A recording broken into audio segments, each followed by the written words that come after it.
Hey everyone, welcome back to my channel. Welcome if you are new, please hit that like and subscribe button, and let's get right into today's video. We do have some gel polishes to review for you guys from Born Pretty. They did go ahead and send out a couple more for me to review, so shout out to them. Thank you so much for always wanting to send out gel polishes for me to review. This video does kind of move a bit fast, like the beginning portion of it, so I will kind of just let you guys watch the swatching while I kind of talk about the gels. So of course I love all of the colors I received. I was able to choose these ones myself, but not only that, just look at the bottle. It's just so beautiful. I love how the swatch is kind of like on the actual bottle itself, if that makes sense, like around the top portion of the bottle right there, rather than it just being like on the lid of the brush right here. I hope any of that makes any sense at all. But yeah, that's one of my favorite things I love about these gels. And not only that, they are 10 ml, so they are a bit bigger than the typical ones I do receive and review for everyone. So that is one thing I love. And then again, I chose these colors, so I tried to go for more like a springy / summery type of vibe when choosing these colors, just because I know that the spring is here pretty much. And summer sets are going to be coming soon, so I wanted to choose colors that will kind of go with everything. So again, that's kind of my reasoning behind choosing all the colors that I have here. So again, I am swatching them here on a swatch stick, and then I am curing them for 60 seconds just to make sure they're nice and fully cured. So the first three I really loved. Like, the consistency is so good, the pigmentation is good.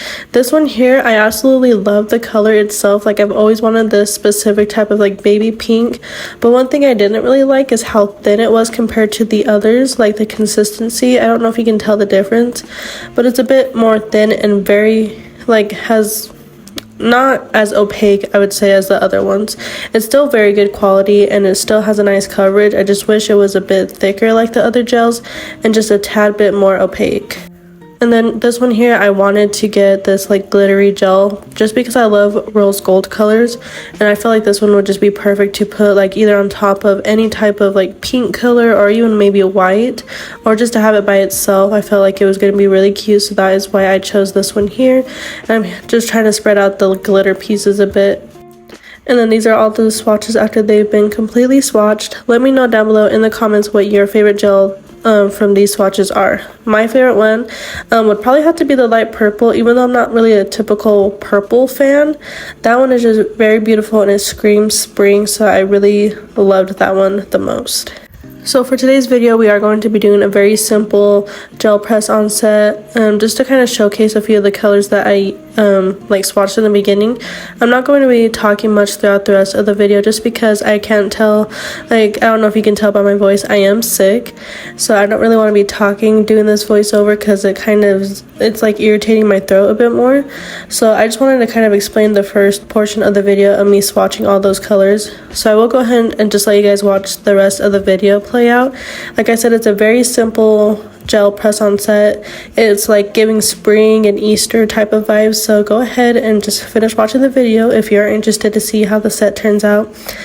Also, before I go, I do want to mention, I don't know if anyone who's like a regular watcher of my channel, I have not posted in about 2 to 3 weeks.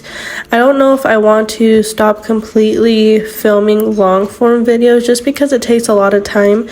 I do have 3 children of my own, and my youngest is 4 months old, so she does take up a lot of my time. So it is kind of hard to record nail sets for long form videos. So I might just focus more on short form videos and posting like the end results of any type of press on set that I do make. If I do find time to make any tutorials, it will probably just be again a short form one and just post it on my shorts. If you follow me on my Instagram, it will probably be posted there as well, a bit later than I normally do on my Instagram on my YouTube, because I do upload the videos a bit later on my Instagram compared to my YouTube. So yeah, I did just quickly want to mention that because I know I used to be like completely focused on filming tutorials and long form videos for my YouTube channel. But like I said, just having a very young child that needs all of my attention at the moment kind of takes up all the time for that, and it's like hard to find time, like a balance in between. So if I can find time to film very tiny, like small tutorials for my shorts, I will be doing that. If not, like I said, I just will be uploading like videos of the final results of any type of set I do finish. So again, just wanted to point that out there. Thank you anyone who does stick around and support my channel. It really does help. Even though I'm not posting as much no more, I still appreciate your support if you do continue to stick around and watch even just the short form videos. So I hope you guys enjoyed this video here, and I'll see you guys whenever I either post a long form video or a short form one.